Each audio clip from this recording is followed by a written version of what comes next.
大家好，歡迎大家嚟到法國文化協會嘅圖書館。Bonjour à toutes et à tous, bienvenue. Hello everyone, welcome to Alliance Française de Hong Kong. Today we are very happy to host the second conference in the talk series on Versailles, organized in the frame of French May Arts Festival. So we hope you enjoy it, and we are looking forward to welcoming you again next week, next Saturday, for the third and last talk. Thank you very much. Tadje.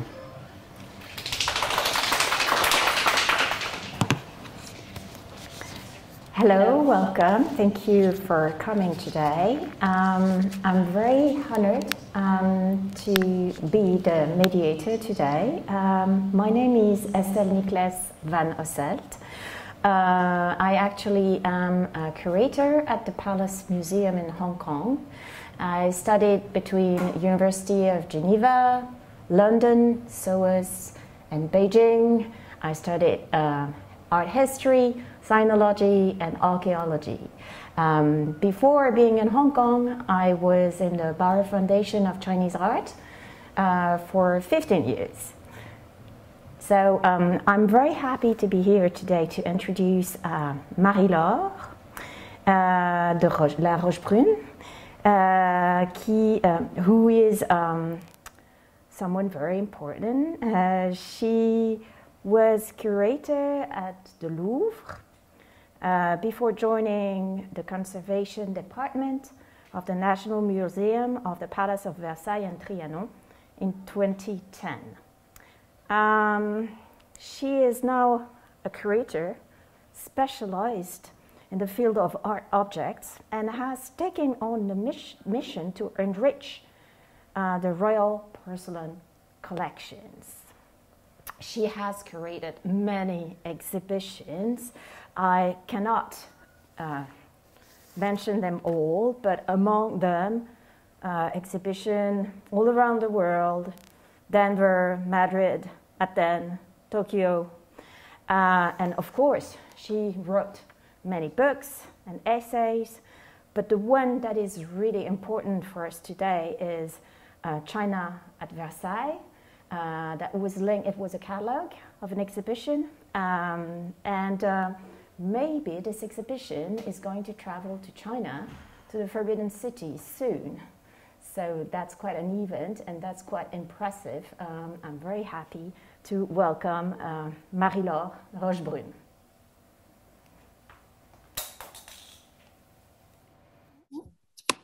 I put mine.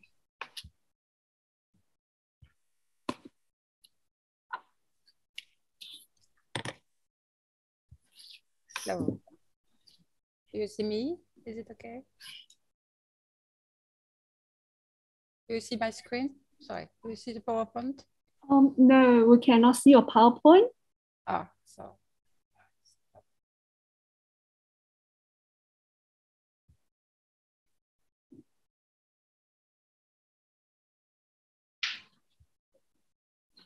So.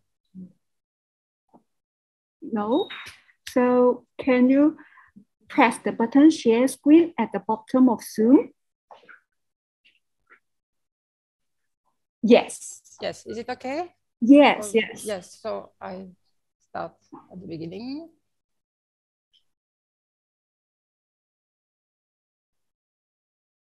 Well, is it right?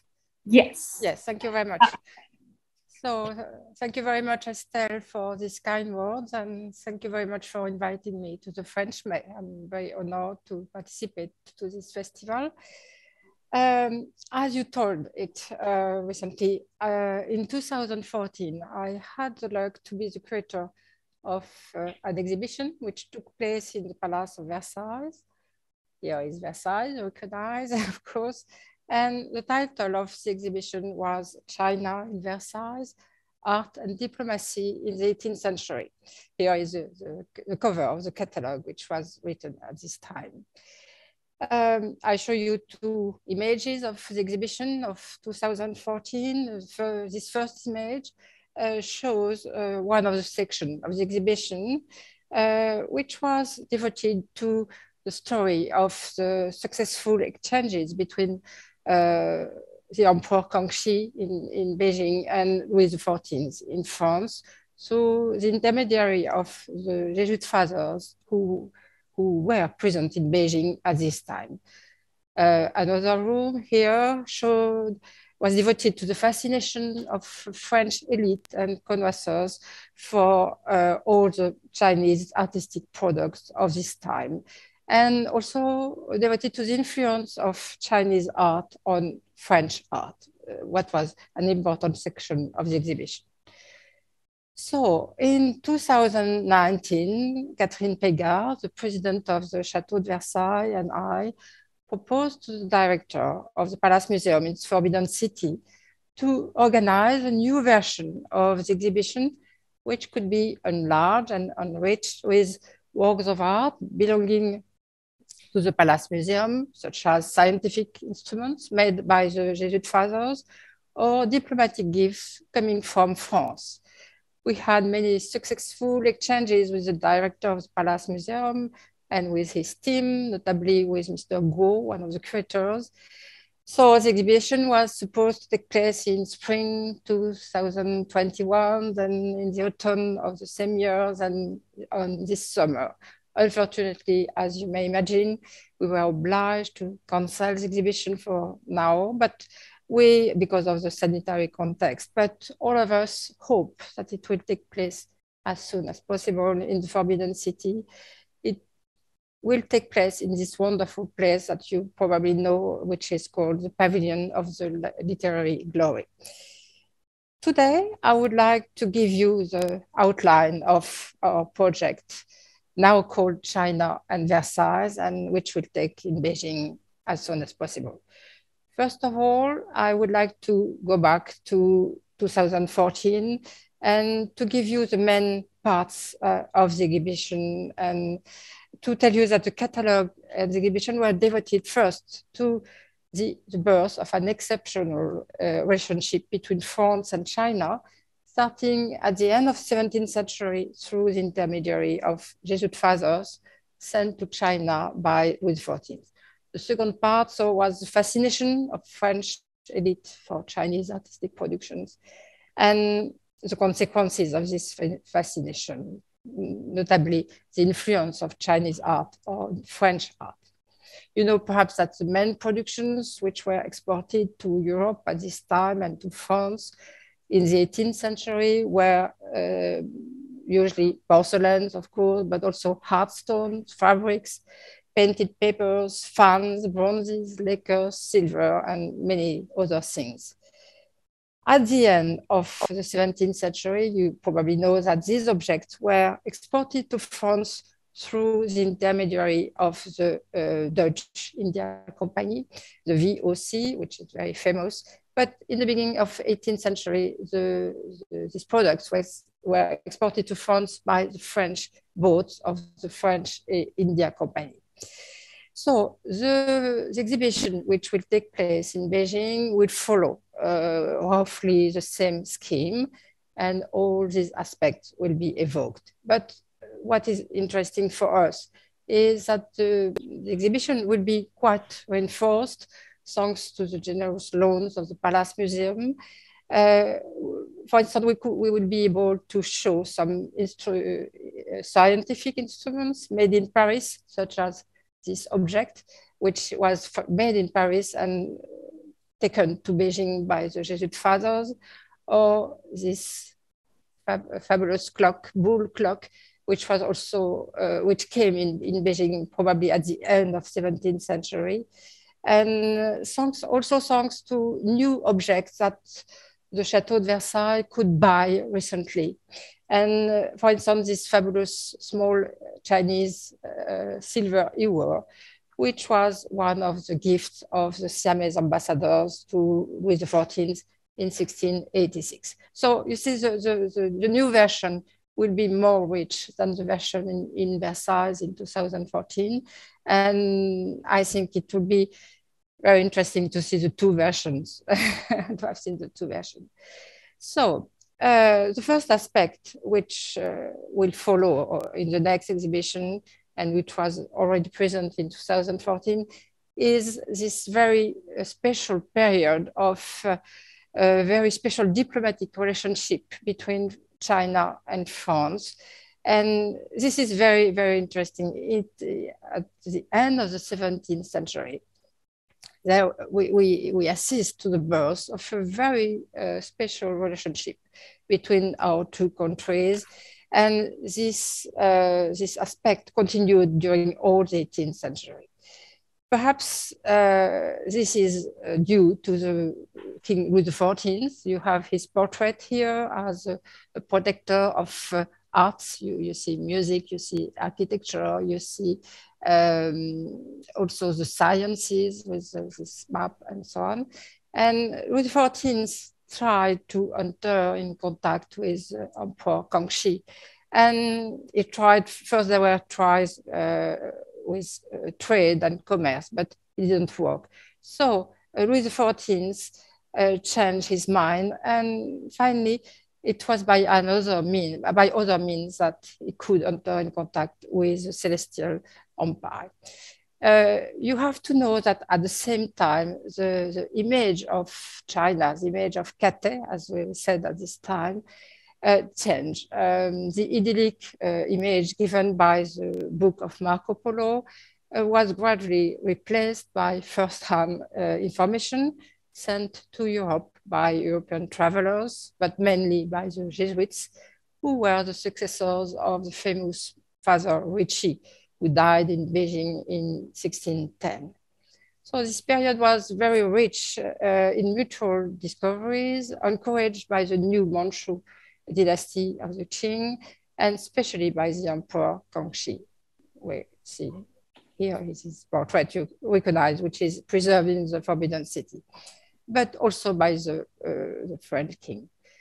Here, I want to show you this image, which is very well known. You can see the Father Ricci, who was the first Jesuit, Italian Jesuit who succeeded in his mission in Beijing. He died in Beijing in 1610, and his successors, a German father, Father Charles here, and Father Verbiest, and the three of them were at the head of the astronomical office, Imperial Astronomical Office. And it was a very important function.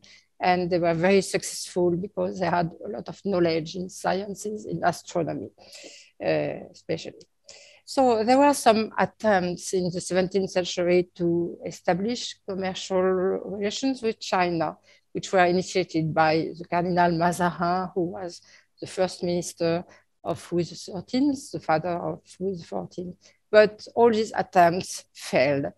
So you know that the Chinese emperors didn't accept to receive any European ambassadors at this date. So it is by other means that Louis XIV came into contact with Kangxi. These means were religion, culture, and sciences. Louis XIV was supported in this policy by his main ministers, Colbert, then Louvois, and also by the Academy of Sciences, which he was a protector. So he enacted a proactive diplomatic policy towards Emperor Kangxi, a policy that produced fruit until the end of the 18th century. And in exchange, Kangxi, the quasi-contemporary of Louis XIV, welcomed the French emissaries and their precious scientific knowledge with a lot of benevolence. Oh, here is Kangxi. An important event occurred in 1684, which had many consequences on the relationship between China and France. On the 15th of September 1684, Louis XIV received with pomp in Versailles a Flemish Jesuit whose name was Father Couplet. Couplet had spent a lot of years in Beijing, and he came to France with very precise missions. He wished to increase the team of the Jesuit fathers who were in charge of the Imperial Office of Astronomy in Beijing. He also wanted to increase the number of missionaries in order to evangelize China. Father Couplet was accompanied by this man, a young Chinese, recently converted to Christianism, whose name was Shen Fuzong. His presence testified of the success of the Jesuit missions. Couplet also requested to Louis XIV's financial assistance. he gave a lot of Chinese books to the king and managed to persuade him of the diplomatic, scientific, and economic benefits that France could reap in exchange of its help in many fields, such as to pursue the conversion of China to Christianism, to increase the French knowledge on China, and eventually to establish commercial relations to compete with Netherlands, which since 1602, with the VOC, had the monopoly of European trade with China.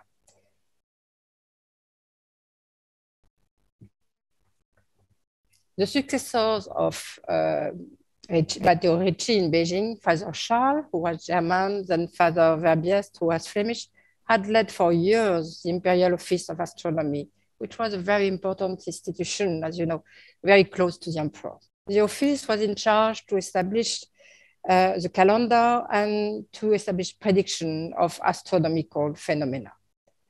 But both Charles and Verbiest can be seen on this French tapestry woven in Beauvais in the end of the 17th century, exactly in 1690, and at the beginning of 18th century.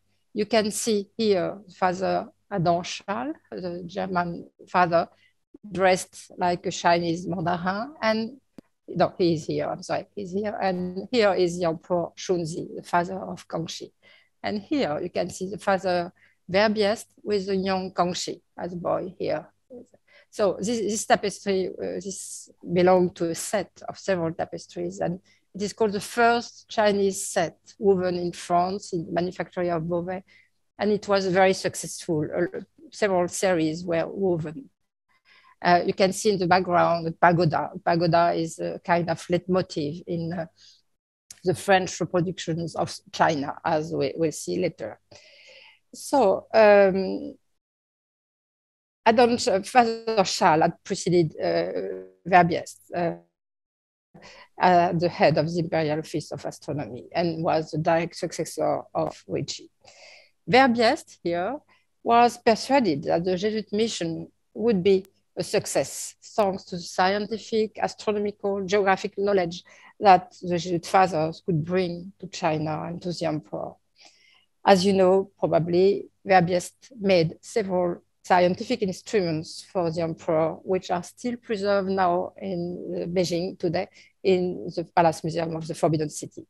This is a very famous object that you probably recognize, but it was made in China by Verbiest in 1669. On the direction of Verbiest, under the direction of Verbiest, of course. So, convinced by the arguments of Father Couplet, Louis XIV financed the expedition in China of 6 French Jesuits with the blessing of the Academy of Sciences. The king's mathematicians, as they were called at this time, left Brest, left France in 1685, bringing scientific instruments, some of them given by the Duc du Maine, who was one of the legitimate sons of Louis XIV, and Madame de Montespan, his mistress. 5 of the 6 fathers reached Beijing on the 7th of February, 1688, after nearly 3 years of travel, and a long stop in Siam, the actual Thailand. Their name was Father de Fontanet, Father Bouvet, Gerbillon, Lecomte, Father de Visdelou, and one of the 6 who left France with them stayed in Siam and never went to China. So the 5 fathers who reached Beijing in 1688 were admitted at the court of Kangxi, and thanks to their varied knowledges, earned the trust of Kangxi and could conduct scientific experiments of a very high level, which continued during the next century. One of them, Father Bouvet, was especially struck by the benevolence of the king toward them. In 1697, the relationship was so good that Kangxi asked him to go back to France to recruit new missionaries. He gave him Chinese books for Louis XIV which are still preserved today in the National Library in Paris. And Bouvet wrote a book after his travel in France. And in this book, he said that Kangxi and Louis XIV were very similar sovereigns. And he was the first to compare the emperor and the king of France. His book, here is his book, which is called Historical Portrait of the Emperor of China. It was printed in France in 1697. Bouvet knew very well the Emperor Kangxi. He saw him each day in Beijing. So they were very close friends, both of them, what was a bit extraordinary at this time. He taught him mathematics, he taught him astronomy. And in 1692, Kangxi recognized the eminent qualities of French Jesuits. So he promulgated an edict of tolerance towards Christianism. So Christianism at this date was considered like an official religion in China, such as Buddhism and Taoism. So that's very, very astonishing. During many years, the French Jesuit mission continued to enrich the Chinese scientific knowledge and also to enlarge the European knowledge about China, which interested a lot the French elite, notably Voltaire. Here is a portrait of Voltaire, which is preserved in Versailles Palace. And Voltaire wrote many, many interesting things about China. He admired a lot China. He admired a lot the government of China of this time. But you know that an event happened in the beginning of 18th century. It was a dispute over Catholic rites. And it was provoked by other religious congregations, and it put a break to the evangelization of China. Nevertheless, Jesuit fathers stayed in China until the end of the 18th century, and even some of them until the beginning of the next one, even after the suppression of the Society of Jesus, which was their congregation in 1773 by Pope Benedict XIV. It's very interesting to think that in Europe, there were no more Jesuits at this time, but the only one who still stayed were in China until the beginning of 19th century. So the letters written by the Jesuit fathers to European correspondents were so interesting that they were published in between 1702 and 1776. They were called Lettres édifiantes et curieuses. And here is one of the most famous ones. It is a letter called by a Jesuit father, the Father d'Entrecol, who was missionary in China and who explains how porcelain was made in China. The question of porcelain was very acute at this time, and the Europeans were very admire a lot Chinese porcelain and asked a lot of questions of its making.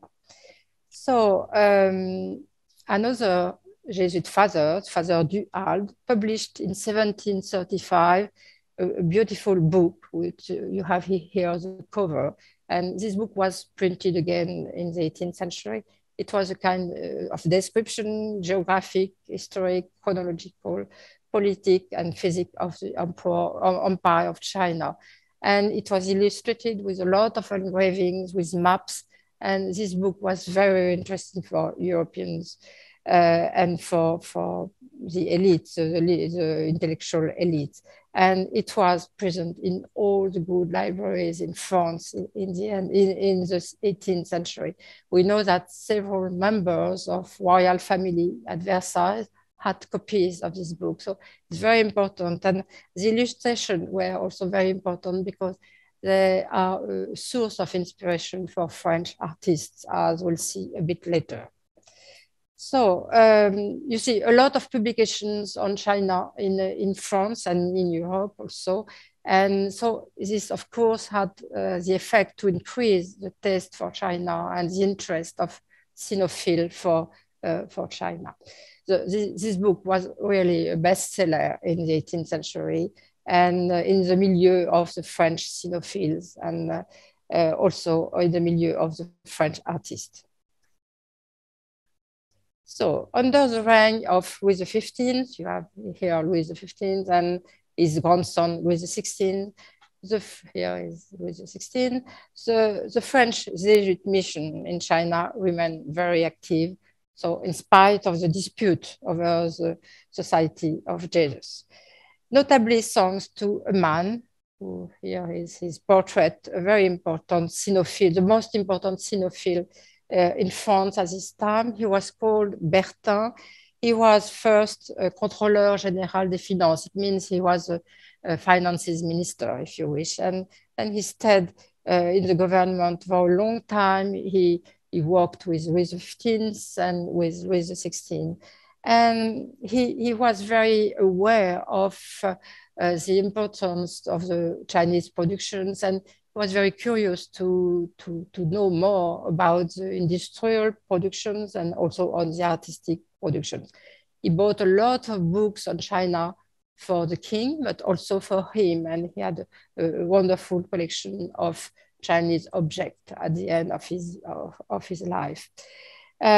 He was also a great supporter to all the publications about China of this time, and notably a big publication which started in 1776, which was called the Memoirs concerning the history, the sciences, the arts of China. And this was a very important publication also for the knowledge in Europe of China. So, I'm sorry, I'm doing a little. And what is very interesting about Bertin also is that he engaged a regular correspondence with French Jesuits in Beijing. And his letters and these letters are kept there in the library of the Institut de France in Paris.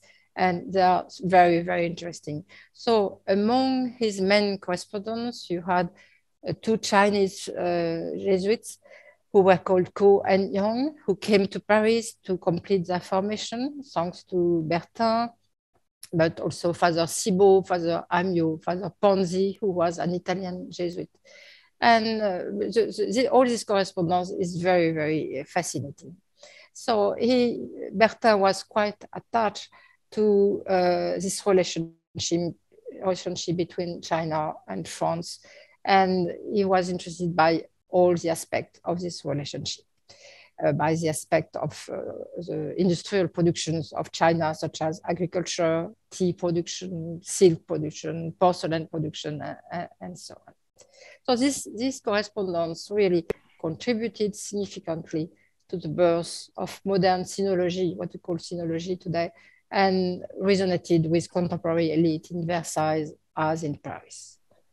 The royal family was also quite interested in the activities of Jesuit fathers in China.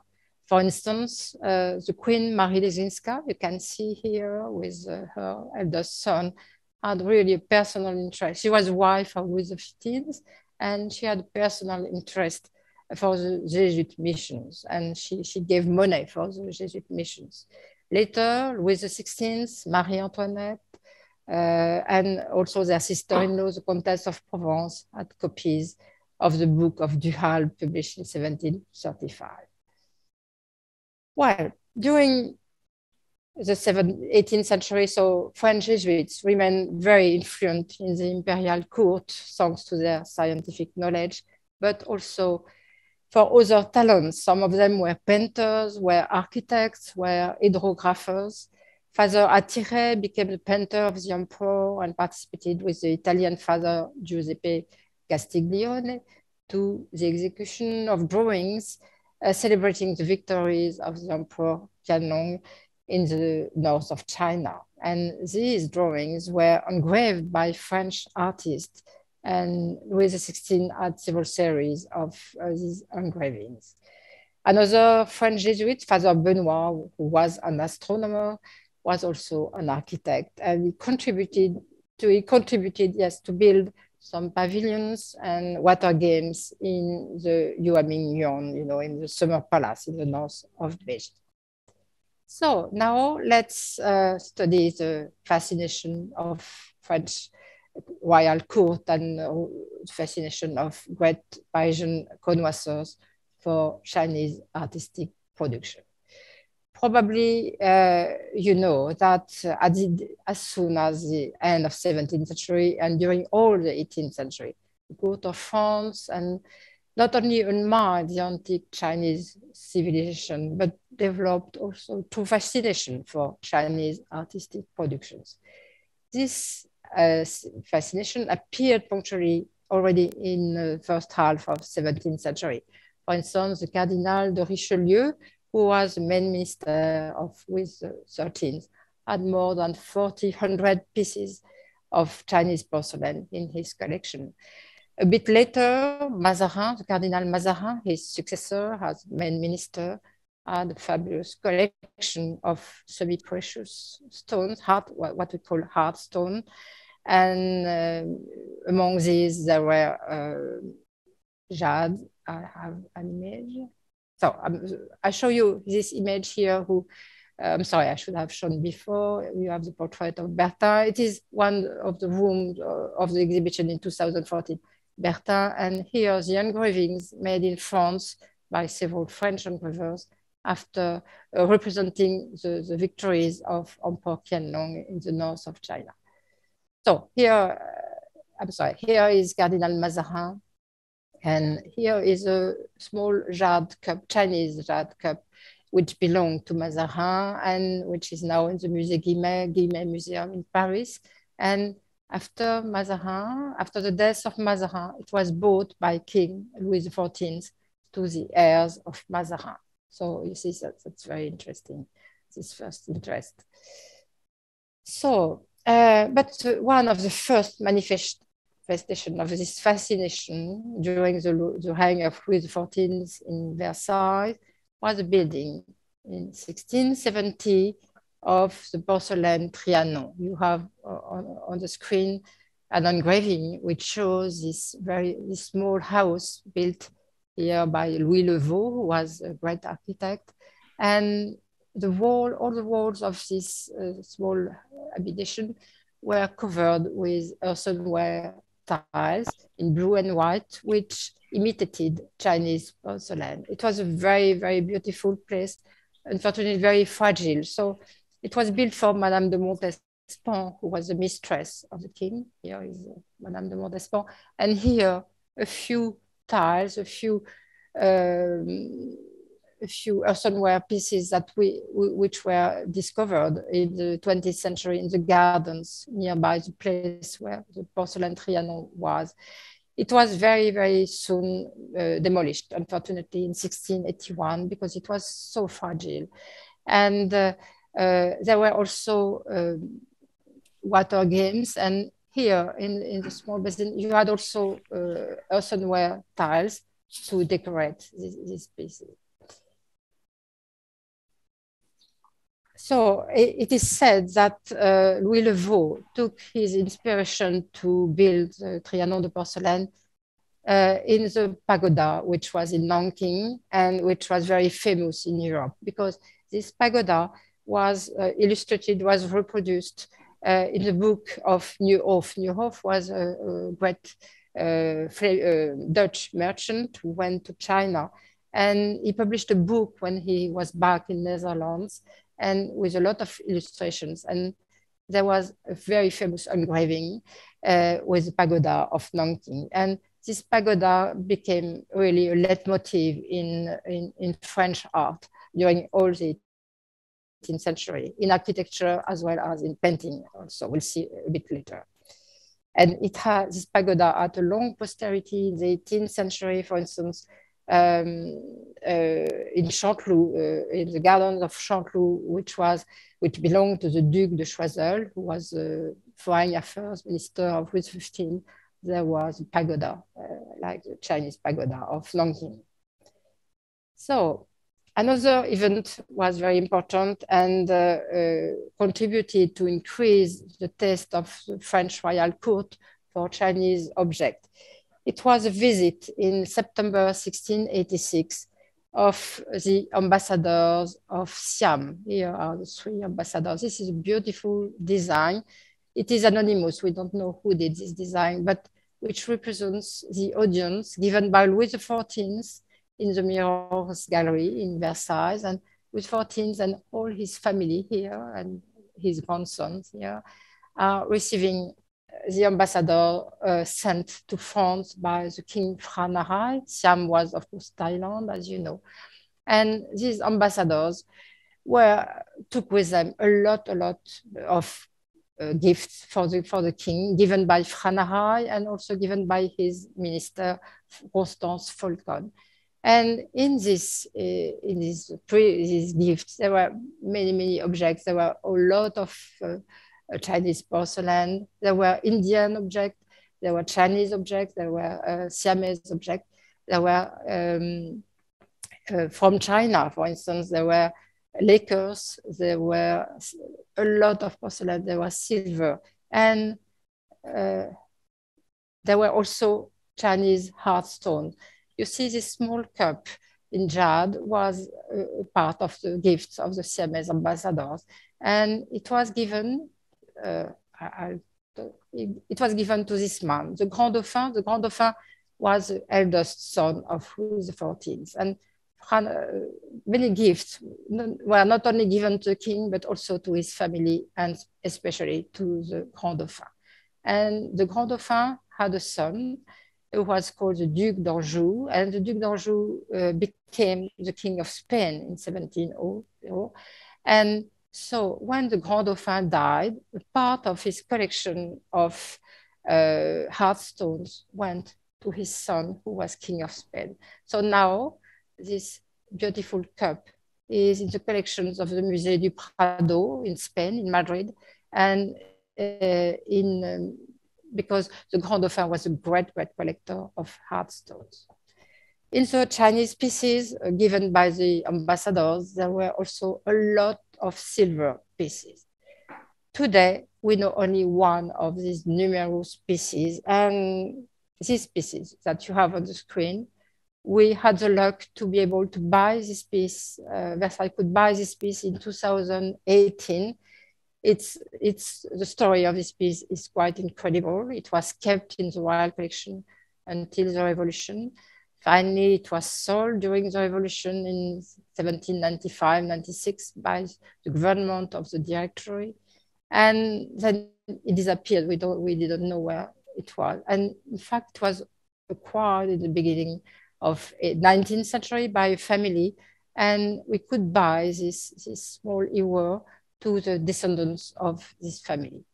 So this, when we bought it, it was completely black because it had never been cleaned, and there was a lot of oxidation on the piece. But we noticed these marks, these fabulous marks here. You have a crown, you have the arms of France, you have 3 crowns here, and which these marks gave us a lot of information. They said that this piece belonged to the royal collection in Versailles. So this purchase was very important for us. And today, it is the only piece of silver which is known from the very numerous gift of the Siamese ambassador. So it's very important for us. And of course, this piece was not in the exhibition in 2014 because it was not yet in our collections, but it will be in the exhibition in Beijing, and I think it will be one of the stars of the exhibition. So it is a Chinese piece. It is in silver, but with some gold, you know. It's a very nice object and very interesting. Wow. So in the gift of the Siamese ambassador, there were a lot of Chinese porcelains, and we know that Louis XIV had porcelains in Versailles, in other residences such as Saint-Germain-en-Laye, but also in this charming residence, which was called the Château de Marly, which unfortunately disappeared during the French Revolution. And I'm sorry, the engraving is not easy to see. The photo is not so good, but you have here and here Chinese porcelains on French pieces of furniture. But the greatest collector of the royal family in terms of Chinese porcelain was the Grand Dauphin, the eldest son of Louis XIV. He had a fabulous collection, And today we know very few of this collection. We know this piece, everybody knows, of course, which is now in Dublin, in Ireland. And this piece belonged in the Middle Ages to the Duke de Berry, who was a brother of the King Charles V. And at this time, it was adorned with gilt silver mount, and very beautiful mount. And it belonged in 17th century and beginning 18th century to the Grand Dauphin. And it has a very long story. It's too long to be told today, but it's a very interesting piece. It dates of the 14th century of the Yuan dynasty.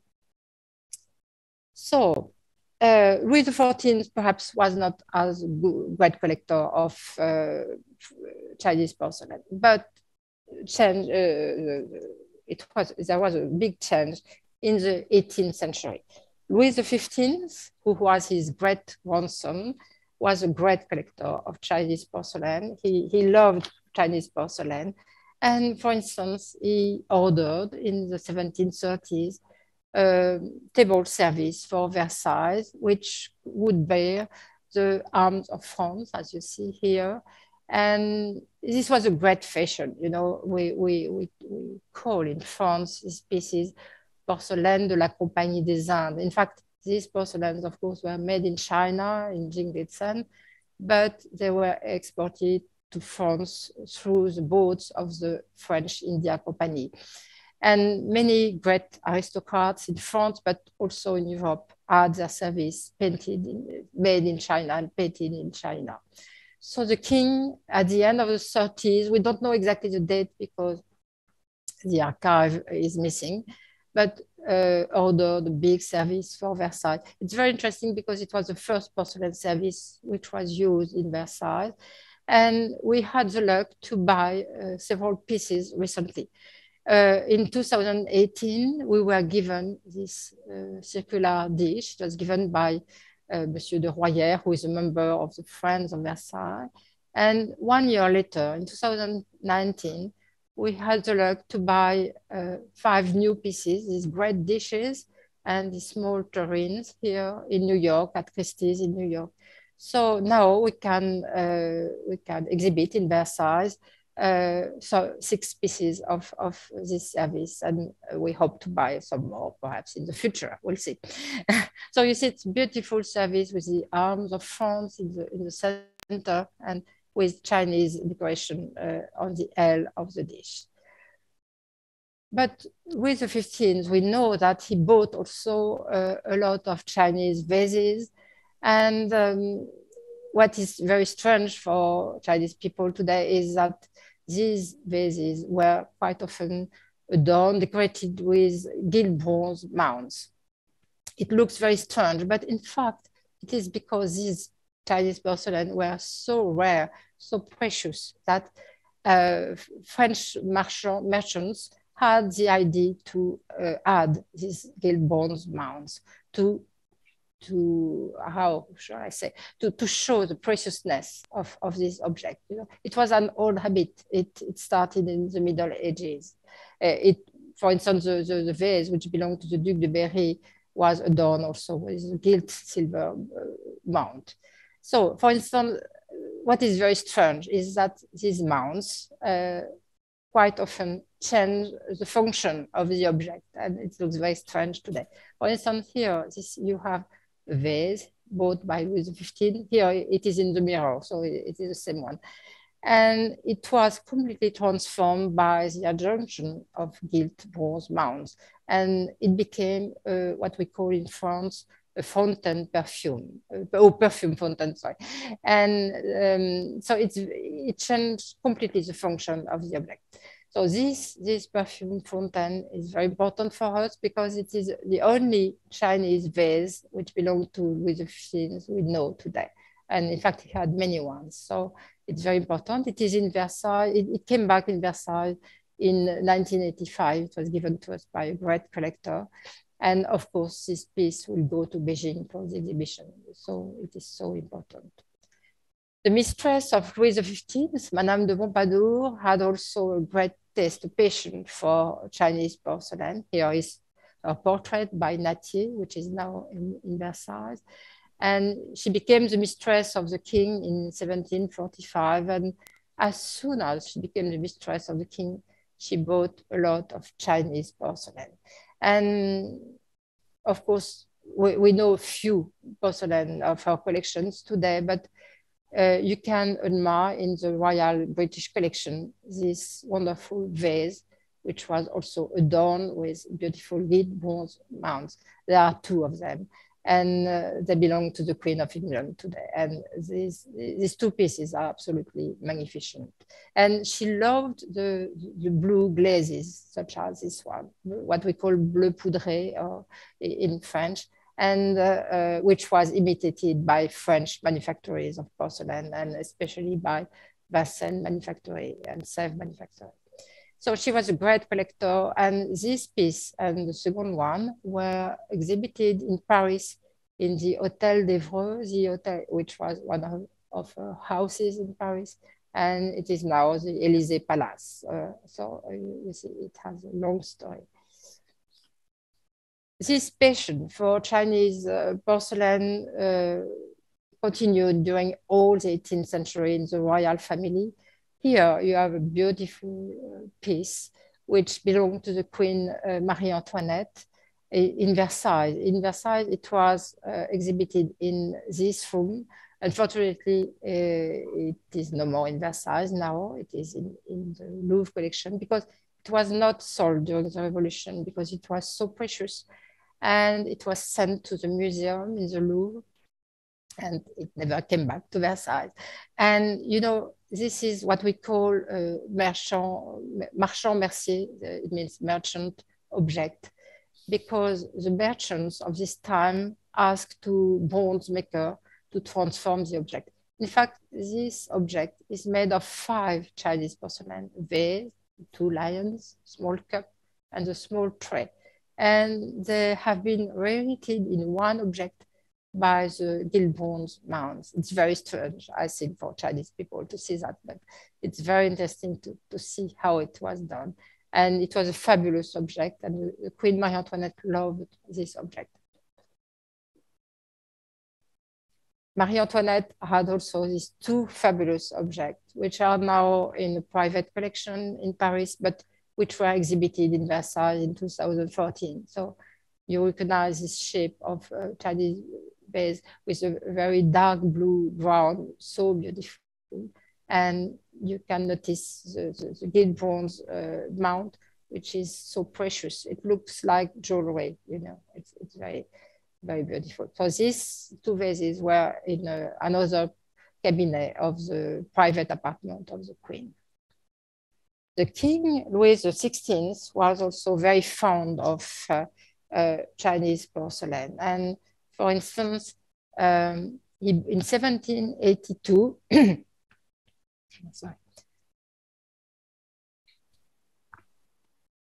one great collector of Chinese porcelain, who was called the Duke of Aumont, died. And after his death, there was a big sale in Paris of his collections. And the King, Louis XVI, and the Queen Marie-Antoinette bought many pieces during this sale. And for instance, they bought this very strange object.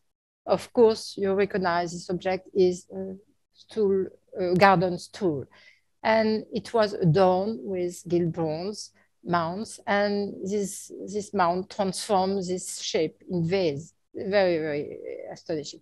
But this vase was presented in the exhibition of 2014 in Versailles, and it will be in the exhibition in Beijing. And we cleaned the gilt bronze mounts for the exhibition, and under the lion's head in bronze, we found lion head in porcelain just behind. So that was quite a surprise and very interesting. So you see. So the royal family, as all French connoisseurs, especially in Paris, were so fond of Chinese piece that it was, we can see that in some contemporary paintings. I like to show this beautiful painting by François Boucher, which is now in the Thyssen-Bornemisza collection in Madrid. And it is called La Toilette. So you see a lady who is doing her toilet, and you see many, many objects which come from China. So it's a fabulous allegory of the Chinese taste. You noticed I never speak about chinoiserie for this period. I prefer to speak about Chinese taste and passion or fascination for China, because the word chinoiserie appeared much later in the 19th century. And sometimes it's a bit pejorative, so I don't like to use this expression.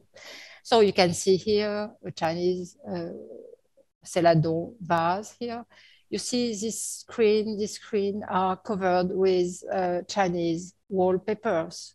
This small screen also, this is Chinese wallpapers. And the ladies of this time loved also Chinese fabrics and silk. Chinese silk was fabulous for European people. And so this painting is very interesting because it shows the passion of contemporary for Chinese products. One of the products which came from China and which was very new for European people was the fan. Here you see Madame Adélaïde. She was one of the daughters of Louis XV. This is a portrait by Nattier, and she is painted with her fan.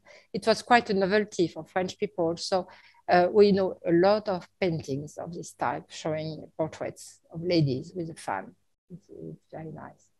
And here is a room in Versailles of the exhibition in 2014, and you recognize this portrait. And we had presented at this time a beautiful wallpaper, Chinese wallpaper, which is preserved in Lorient, in the Museum of the French India Company. So it was very nice. So another product which which pleased a lot to the royal family and to the French connoisseurs was the lacquers, of course. And here you have this beautiful desk, which is ornated with Chinese lacquer, red lacquers. So the cabinet makers used Chinese panels of lacquer and cut them to adorn the pieces of furniture. So this piece is very interesting. It belonged to the king Louis XV, and it was placed in his working cabinet. So it was a very important desk. It was sold during the Revolution, and it is now in the Metropolitan Museum of New York. So you see that I will conclude with this part, all this aspect, all this Chinese production which were exported to France as in Europe in the 18th century had of course an influence on French art. And this was the third part of the exhibition of Versailles, and it will be also a great section of the exhibition in Beijing. For instance, many fields of French art were affected by this influence, mostly painting, but also architecture, also decorative arts, and also architecture of gardens, as we'll see later. So here is one of the first examples of this Chinese influence on French painting. This is called the Chinese hunting, and it belongs to a series of 11 paintings painted for Louis XV in Versailles, and supposed to represent exotic huntings. And this is one of the most beautiful of the paintings of the series. And you can see this is supposed to be Chinese hunting. You see a pagoda in the background, which is, I told you, a leitmotif in French art. In 1761, the Queen Marie-Leczinska asked two French painters to paint 6 or 7 panels to ornate a room in her private apartment. And the topics of these panels were Chinese. So here are 2 of these panels. This one is called the Fair in Nanking. And in fact, this set is now in Versailles. It belonged to the Palace of Versailles. You could buy them recently. these panels are not completely fancy. You know, the image of China, which is reproduced on these panels, is not inspired by the illustrations of books which were published in France about China. For instance, books by Neuhoff, we talked about, the book of Du Halde, and also the book of William Chambers. William Chambers is this English architect who spent a lot of years in China. And when he was back in England, he published a book on Chinese architecture of house gardens. And this was quite a bestseller in England. It was very soon translated in French, and a few members of the royal family had some copies of this book. So it had a great influence on French art. And we have found in these panels the influence of these illustrated books. In the decorative arts, the tapestry was also affected by this fashion. I showed you at the beginning of this lecture a tapestry woven in Beauvais in the end of 17th century, in beginning of 18th century. And it was called the first Chinese set. In the middle of the 18th century, a new series was woven in Beauvais, which is called the second Chinese set. And the cartoons, the sketches of the tapestries had been given by François Boucher, the great French painter of this time. And all the sketches are still kept today. And there was a fabulous exhibition in Besançon, recently in France, where we could see all the series of tapestries, all the sketches by Boucher, and all the engravings after the sketches. So it was very impressive. And this one is one of the most beautiful piece of the set, and it shows it is Chinese fishing, you see. This is the name of this. So it bears the arm of France because it probably belonged to the King Louis XV. Louis XVI was also very interested in Chinese art and in this special relationship with the emperors of China of the time. He was the contemporary of the Emperor Qianlong. He had a magnificent porcelain plate, which was painted in 1775 in Sèvres manufactory by Asselin, and which represents a portrait of the Emperor Qianlong. And this portrait was painted after a drawing by Father Ponzi, who was an Italian father in Beijing. And Ponzi had sent his drawing to the minister Bertin, we talked about. And Bertin lent the drawing to the manufactory of Sèvres. And unfortunately, the drawing by Ponzi is lost today. But fortunately, this drawing was engraved in the 18th century by Martinet. And you can see this engraving on a book or the publication about China of this time. So this plaque was made for Louis XVI.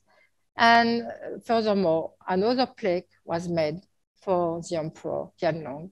And it was sent to China by Jesuit fathers who take it to China.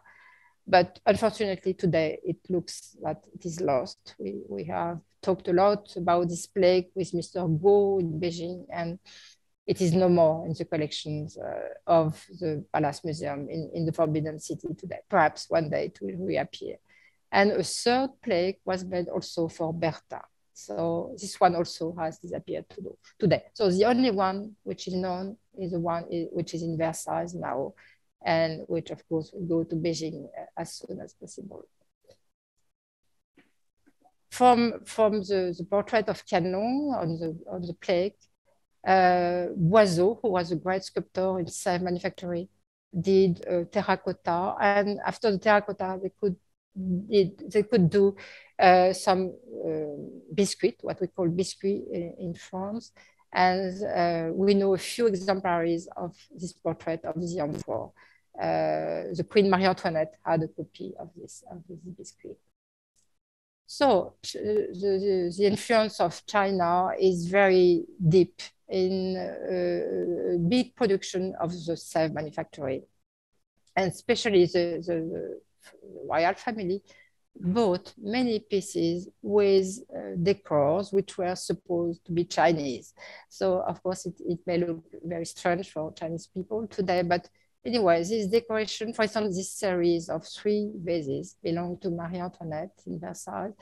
And the decoration were painted by Leco, who was a great painter of this time. And all these scenes are painted after engravings, and especially engravings by Pimont. Pimont was like Boucher, painter, a drawer, and an engraver. And we could recognize a few scenes in the works by Pimont. The king, Louis XVI, in 1780, bought this fabulous set of 3 pink vases with Chinese decoration, painted by another painter who was called Dieu. And the king, Louis XVI, didn't keep these vases for him. He gave them to his sister, Madame Elizabeth. And unfortunately, this garniture was sold during the Revolution, and it was divided in 2 parts. So the main vase was sold to a person, and the 2 other vases to another person. In 2014, we could reunite the 3 vases. This one was in the Hermitage Museum in St. Petersburg, and the 2 vases were at this time in a private collection. Since this time, we could buy these 2 vases for Versailles, so they are now in our collection, and this one is always of course, in St. Petersburg. So it is very remarkable to see the taste of the royal family for these Chinese decors in self-manufacturing. Here is a vase which is in St. Petersburg. This is the quality of the decoration. And some scenes are by Pimont, some others are after Boucher. This is a very nice detail after Pimont, for instance. It was very hard to do because the pink ground was taken off by the painter to paint the characters and the different elements of the decoration. So it's a huge work. Louis XVI had also vases with the Chinese decoration, 7 vases with the Chinese decoration in his big bedroom in Versailles, the bedroom which had been created for Louis XIV. And on one chimney, you had these 2 vases, and on the other chimney, these 2 other vases. We had, in 1998, the Chateau de Versailles could buy these 2 vases, and recently we bought these 2 ones. So you have superb Chinese birds on the front and Chinese landscapes behind. And of course, they were sold during the Revolution, separated in 2 parts. And recently we could buy these 2 ones. So now the garniture is complete, and we have recently put them again in the bedroom of Louis XVI. So it was a great event for Versailles. Louis XVI had all the pieces of self porcelain with Chinese decoration. For example, this beautiful set, which is now in St. Petersburg. And on the tray, you can see the different stages of making porcelain. So it was, of course, very interesting for the king. Another one here. And I told you, and I will conclude with this aspect, that also architecture was influenced by Chinese taste. And in Versailles, you don't see that in the architecture, in the buildings, but you can see that in the fabulous garden, which was created for Marie Antoinette in the end of 18th century. And this garden is a garden which surrounds the Château de Petit Trianon, which was given to the Queen Marie Antoinette in 1774. Formerly, around this small castle, which is here, you had a very French garden, very regular. And the Queen decided to change everything, and she ordered a new garden, which was called an Anglo-Chinese garden, what we call in French Anglo-Chinese garden. It means that the fashion for Chinese garden came, of course, from China, but through the intermediary of William Chambers and through the intermediary of Great Britain. So it explains the word Anglo-Chinese. And this garden was built and is absolutely magnificent. You can discover it when you will come in Versailles, of course. I hope I will be happy to welcome you. And William Chambers had noticed that Chinese gardens reserved a lot of surprises. You had no great perspective, but you never knew what you were going to discover in walking in the garden. So it interested a lot William Chambers, and many people of French aristocracy of this time had Chinese gardens. For instance, a beautiful one for the Duc d'Orléans in Paris, which is now the Parc Monceau, another one in Neuilly, another one nearby Saint-Germain-en-Laye. So it was a great fashion, and it was a fabulous fashion.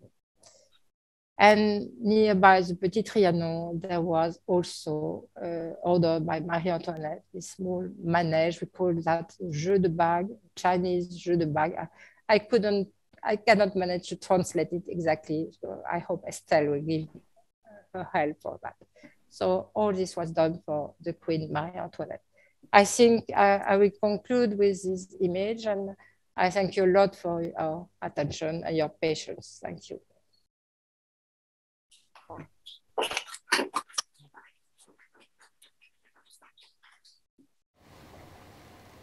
Yeah, thank you so much.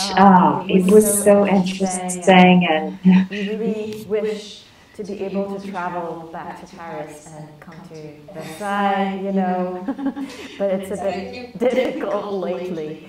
I will start to ask a question and then go to the audience to see who else has something to ask, and we will also check if there are online questions. My first question, I'm very curious about, like, all through your talk, we discovered like many things that used to be in Versailles, but that are in other museums now or in private hands. And you talked also about things that you were purchasing. So I would be very interested in knowing, like, first of all, like, do you have inventories or listings of the things that used to be in Versailles? How do they look like? Were they like, are they contemporary listings or are they historical? Like, what are you basing your research on? Because of course there were no pictures, and that's very interesting to know how you recognize them on the market. And then I would like to know, like, how did you purchase them? How did you make your choice? How do you authenticate them on the market? I would be really interested in knowing more about that now. Okay, thank you for this question. So I may go back with the PowerPoint. Yeah. For instance, where is it? I'm looking for the silver award we bought in, yeah, here it is. So this piece, for instance, we could buy in 2018. It was a strange story. I was commissaire priseur. I don't know exactly the word in English, I'm sorry. Told me one day that they were going to sell this piece. It was after succession, sale after succession. So he had understood that this piece was very important because it bears a few marks on the bottom. I don't remember. I'm sorry, I have no marks. And these marks allowed us to know that this piece belonged to the royal collection. I'm sorry. Where is it? No, it doesn't matter. So there were very interesting marks with arms of France and a few numbers engraved on the piece. And these marks were used by the administration of the garde-meuble, the royal garde-meuble. So the administration which kept all the pieces of furniture, all the royal collections. And they had inventories. They made very often inventories, and they put numbers on the pieces which belong to the royal collection. So thanks to the numbers which were engraved on the bottom of the piece, we could recognize that it came from the gift of the Siamese ambassadors, and that it entered in the royal collection in 1686. And the piece appears several times in different inventories of the 18th century until the Revolution. In the end of the 18th century, it was in Paris. It was no more in Versailles. It was in the Hôtel du Garde-Meuble on the Place de la Concorde, actual Place de la Concorde. And it was kept in one of the most precious rooms with the heartstones collection, with also the jewels collection of the king. So it was very precious. Unfortunately, it was sold during the Revolution. But thanks to these fabulous marks, which were on the bottom of the piece, we were sure that this came from the royal collection. Another example, here is, you see this mark, you have the arms of France here, and here 3 crowns. And here a number 65. You have even the weight of the piece. 2 marcs si gros. It is the old fashion to say the weight. And it corresponds exactly to the inventory of the time, you see. So that's fabulous. Another example is about the porcelain collections and the different purchases we could do recently. For instance, for these 2 vases, for instance, for these ones. All these ones, especially these vases are present in an inventory which is done in Versailles in 1791. Perhaps you know the royal family had to leave Versailles at the beginning of the Revolution in October 1789. So they took a few objects with them. They stayed in the Tuileries Palace in Paris. They took a few objects, but many things stayed for a while in Versailles. And in 1791, these 4 vases are described in an inventory in Versailles. And we have a very fascinating document dated 1791, December 1791, which says that these 2 vases, more especially, are transported to Paris, to the Tuileries Palace, to be put in the bedroom of the king. It means that Louis XVI loved these 2 vases, really. He wanted to have them in his bedroom, also in Paris. And then after the death of the king in 1793, these objects are transported from the Tuileries Palace to the Louvre, which was very close to the Tuileries Palace. And in 1795-96, a lot of objects are going to be sold because the revolutionary government needed money. And so the 4 vases were sold at this time. But they are very well described on the inventory in Versailles before they leave for Paris, and also in this document which describes all the pieces which go from Versailles to Paris.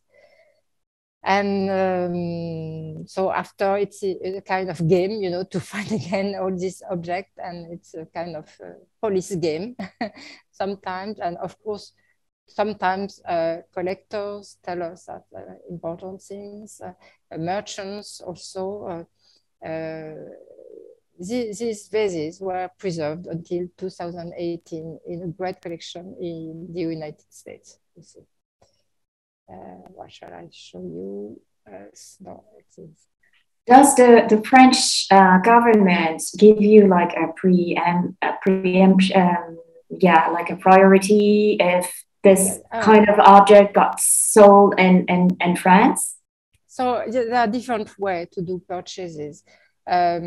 Sometimes we buy them with our money, and sometimes thanks to sponsors who give us money. And for these vases, it's very interesting. They were not sold in vente aux enchères. They were proposed to us by this collector, And we could buy them thanks to a very generous bequest, which was done by a lady, a French lady, 5 years ago.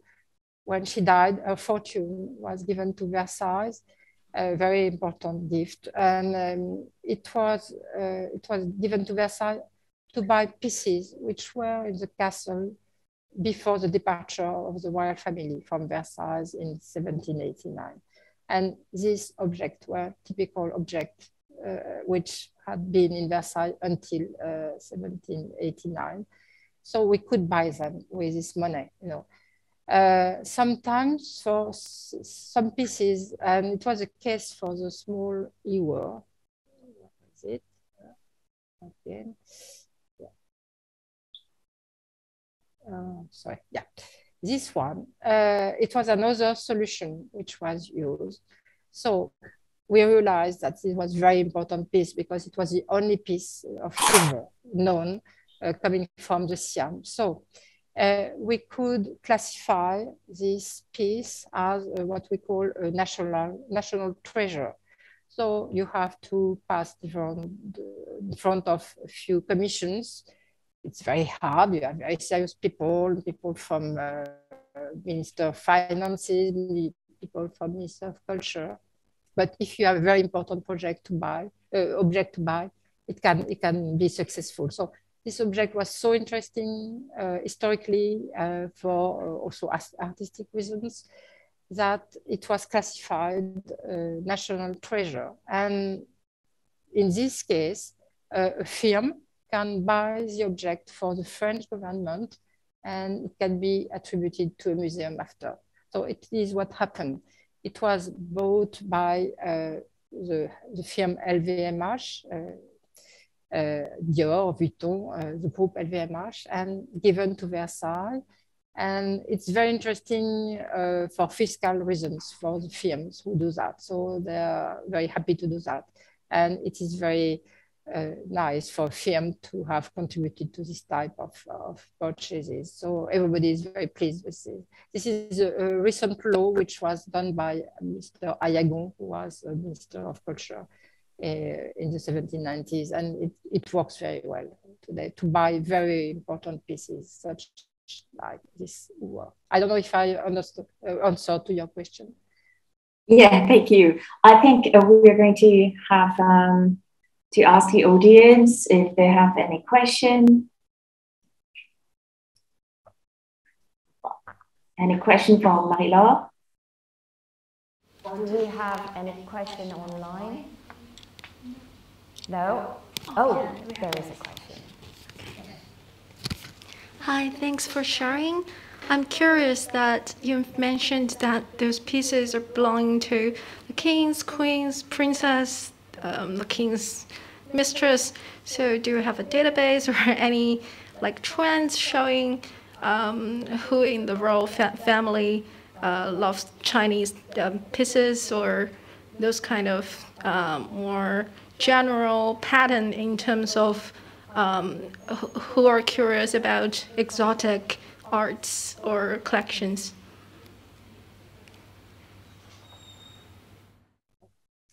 Sorry, Stella, I didn't. Did you hear the question? No, can you? They want to know how you know which prince, which queen, which person, important person in the court was in love with this piece and whom it belonged to, and how do you know this?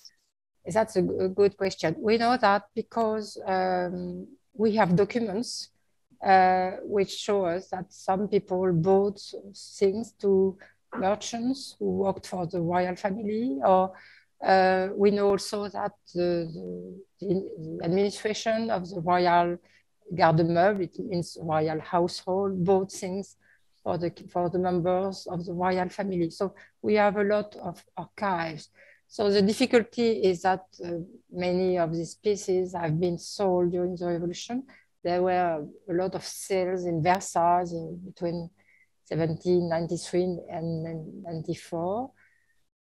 The ones which were not sold at this moment were transported to Paris, but as I told you before, some of them were sold anyway. because the revolutionary government needed money. So it's sometimes very, very hard to find again this object.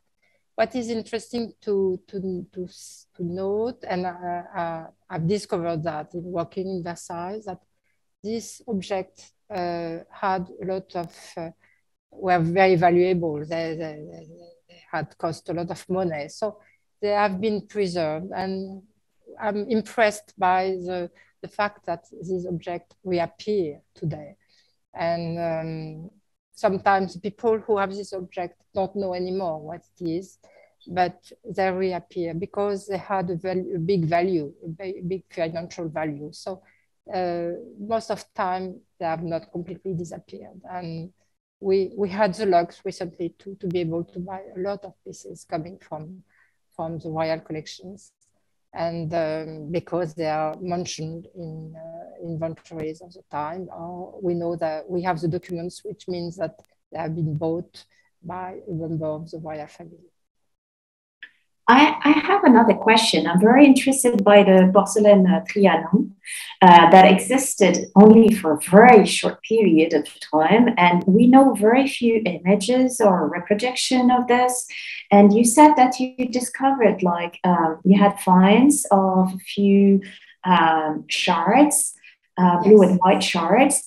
What is the nature of the shards? Were they Chinese shards, blue and white, or were they made in France? Or what was the nature of the porcelain that was used?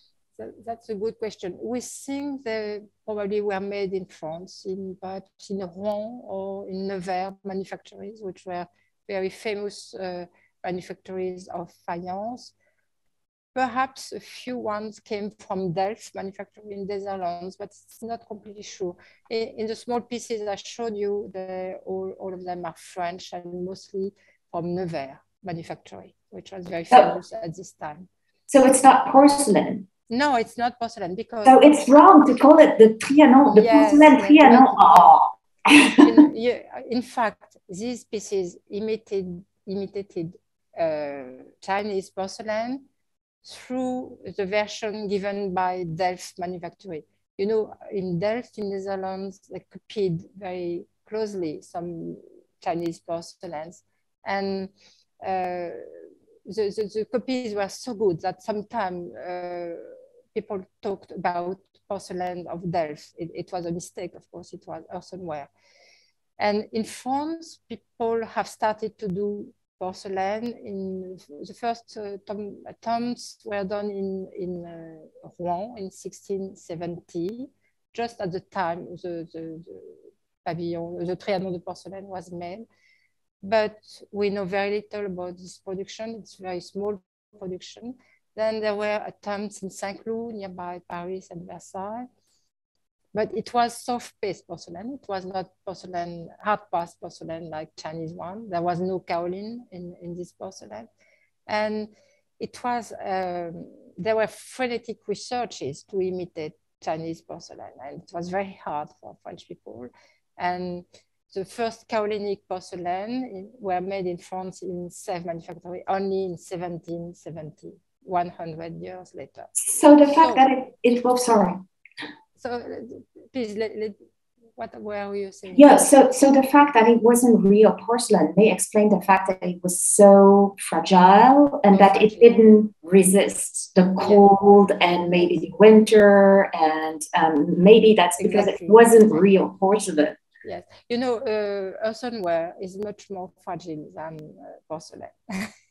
And we know that there was another example of house with earthenware tiles, which had been built during the Renaissance, during the time of Francis I, in the Bois de Boulogne, which was called the Château de Madrid, and it was covered with Italian ceramics, Italian tiles, and it was so fragile that it disappeared very, very early. And but what is interesting is that inside the Trianon, the porcelain, everything was in the Chinese style. Also, we know some watercolors which represent Madame de Montespan inside, and there were pieces of furniture which were in blue and white, and There is a small table, which is now in the Getty Museum in California, which was done for this Trianon porcelain. It was in, it was painted, it was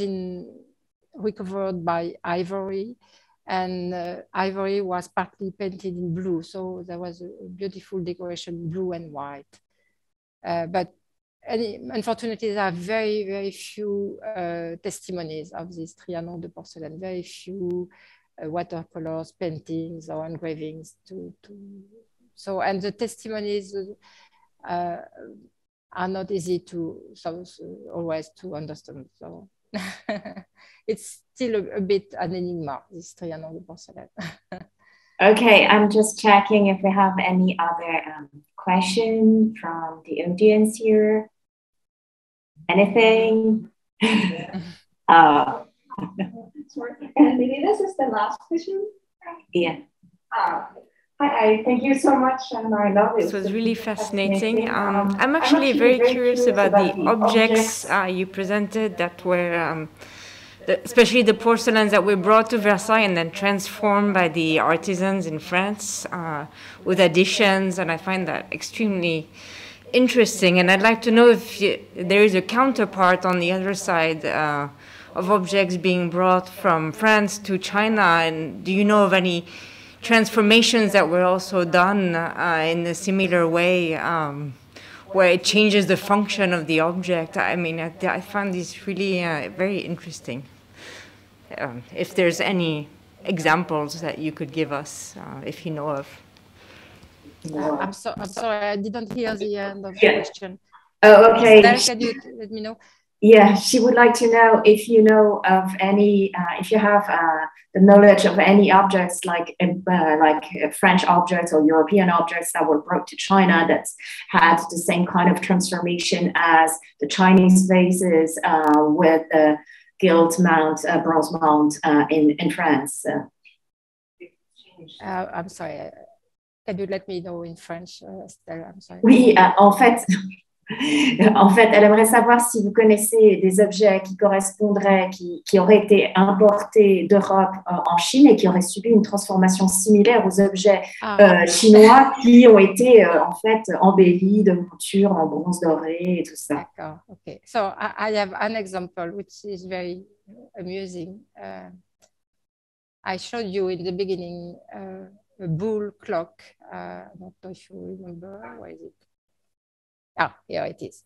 This clock was made with what we call bull marqueterie, a very famous cabinet maker in the end of the reign of Louis XV. And it was probably taken to China by some Jesuit fathers in the end of 17th century or beginning of 18th century. Mr. Guo is not completely sure at the moment. But what is very funny is marqueterie bull is very specific and hard to imitate. And this clock was imitated it was restored in the 19th century. And like Chinese artisans didn't know how to work bull marqueterie, they used Chinese lacquer to restore it. So it is a change. But I'm sorry, it's a bit a joke, but I have no examples of pieces transformed in China when they arrived from France, except this amusing restoration. I don't think so, that we have equivalence to the change which were done by French people on Chinese objects. So it was the last question. I followed the instruction. Thank you so much, Marie-Laure. It was really very interesting. And thank you so much for all those information. I mean, it was great. Yeah, thank you very much. And thank you to all of you. Thank you. Bye-bye. Thank you. Coming today, and for your question, actually for our coming talk next week, we will have the French copper plate commissioned by the Qinglong Emperor. So we will, the Qinglong Emperor has commissioned the French engravers to make a very important series of copper plates, and it takes around a decade to have all the engravers and copper plate from France to China. So we will have the topic next week by Dr. Chow from Palace Museum. So feel free to join us again, although it's conducted in Mandarin. Thank you so much and enjoy your day. Thank you, Mario. Thank you so much.